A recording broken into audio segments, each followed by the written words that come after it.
Assalamualaikum warahmatullahi wabarakatuh.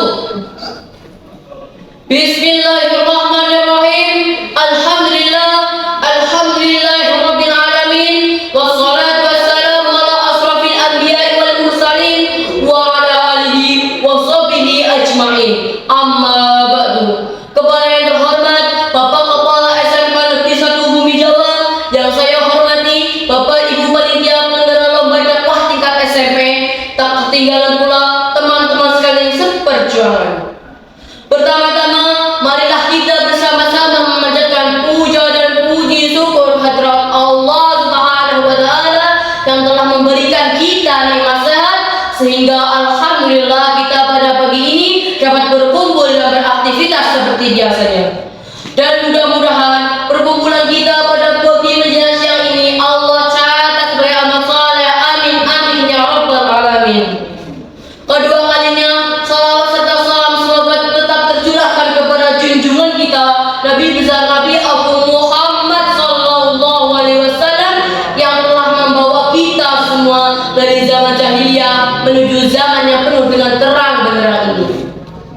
Pada kali ini izinkanlah saya untuk menyampaikan sebuah pidato singkat saya dengan tema tantangan generasi milenial. Hadirin rahmati Allah, tantangan adalah sebuah ujian bagi kita, apalagi kita sebagai anak-anak generasi masa depan yang menghadapi era milenial di zaman sekarang ini, yang penuh dengan kemajuan keunggulan di zaman sekarang ini.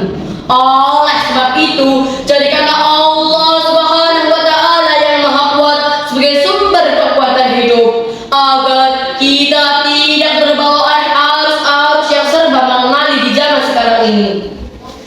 Hadirin yang dirahmati Allah, seperti yang kita ketahui bahwa di zaman sekarang ini banyak budaya-budaya barat dalam memasuki negeri kita ini, bahkan sampai mempengaruhi kehidupan kita, baik melalui televisi, internet maupun gaya berpakaian.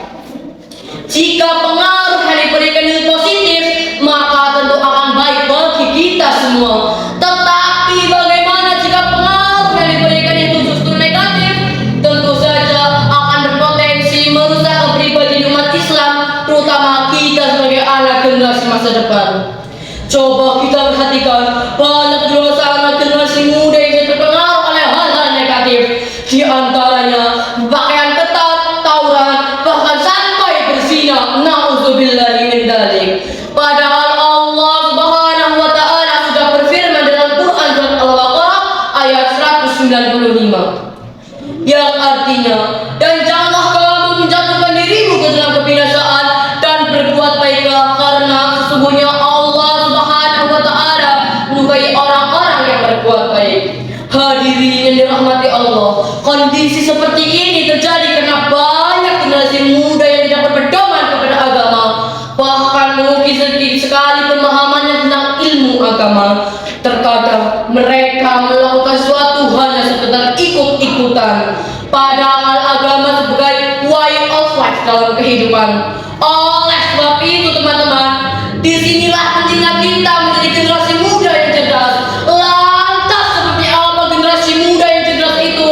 Generasi muda yang cerdas ialah yang mampu membedakan baik dan buruknya sesuatu, bukan hanya sekedar pintar, tetapi bijak dalam mengaplikasikan ilmunya dengan tepat. Sebagaimana Rasulullah sallallahu alaihi wasallam bersabda, "Akmalul mu'minina imana wa ahsanuhum khuluqa." Orang mukmin yang paling sempurna imannya adalah yang terbaik akhlaknya. Hadis riwayat At-Tirmizi nomor 1162. Hadirin yang dirahmati Allah, mudah-mudahan kita semua dipilih oleh Allah Subhanahu wa Ta'ala menjadi generasi muda yang cerdas, sehat, dan berakhlakul karimah, karena kita adalah penerus bangsa di masa yang akan datang, sebagaimana ahli hikmah menggambarkan di dalam syairnya.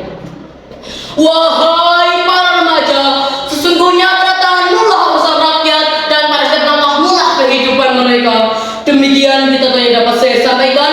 Mohon maaf atas segala kekurangan. Yang benar tentu katanya dari Allah Subhanahu wa Ta'ala, dan yang salah katanya dari diri saya sendiri. Terima kasih atas perhatiannya.